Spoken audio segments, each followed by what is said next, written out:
So let's talk about a little bit of your inspiration. Obviously, you said the Beatles. Like, I want to hear like who were you really listening to? You know, coming up, Well, transitioning into yeah. Well, the Beatles was more of a cultural, social, right sexual inspiration.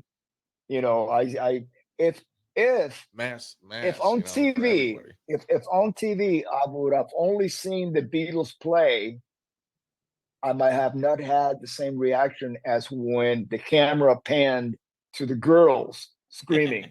Right. I say, I want that. I want that. Yeah. I want that because I just turned 13 years old, and back in the 60s, 1964, I was considered fat. I was fat shamed every single day at school. And so I was invisible, to all the girls. So I wanted that recognition. And just like any journey, you first whatever it takes you spark that interest in getting there. And then I discovered music. Once I got into it, I said, oh, even though I had been playing instruments, but the creation of music, not just, let's say being in a high school band and I got to play trombone because I got there too late for the cool instruments. So the only thing that was left was a pile of trombones. And I just grabbed one because I wanted to be part of something, you know.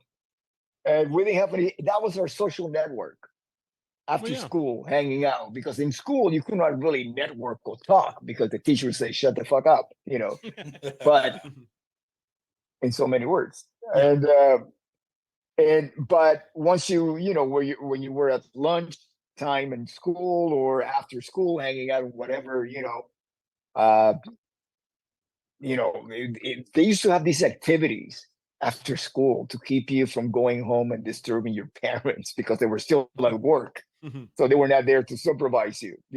So you were like, stay over at school. There would be like some cool things to do, some athletics and musical, uh, like band. Yeah.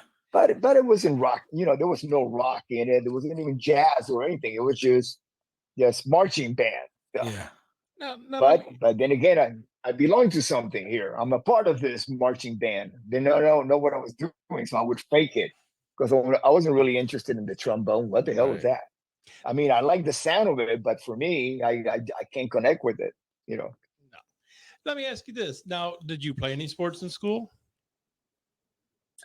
Interesting. Yeah, I was sought after because I was big, and there were not that many big kids by the football coach, uh, and he was very upset when I quit because I was so much bigger than the other kids, not necessarily height, but width, heavier, and I didn't really have the heart to harm people.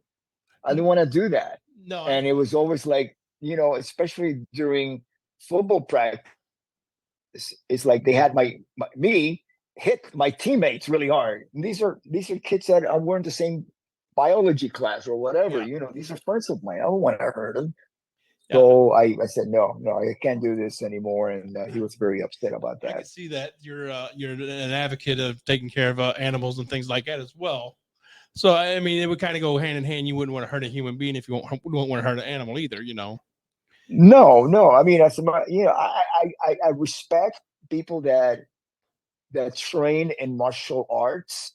Because I every time that I watch a documentary or read something about the purpose of that person is to reach more of a spiritual level, not necessarily to go out there and whoop ass. Yeah. And everyone they meet. 100%.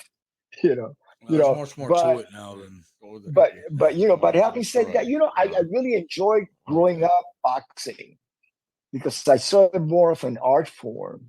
When I go to the gym, I watch people just hit the sack, the bag, uh, and their footing. It's not correct because I did when I was a kid. Again, getting back to me being overweight. My parents, they tried very hard to fix that for me, and down the street, about a couple of blocks from where I live, there was this trainer, Cuban boxing trainer that trained Kid Gavilan, which was one of the big boxers of that era, the early 60s. So I was trained by him. But then again, it's one of those things that here's my buddy who is also my neighbor, and I got to hit this guy. I don't want to do that. Right. So I just, I stopped being, training for boxing. And again, I was always picked because of my size, not the size of my body, not the size of my heart. Yeah.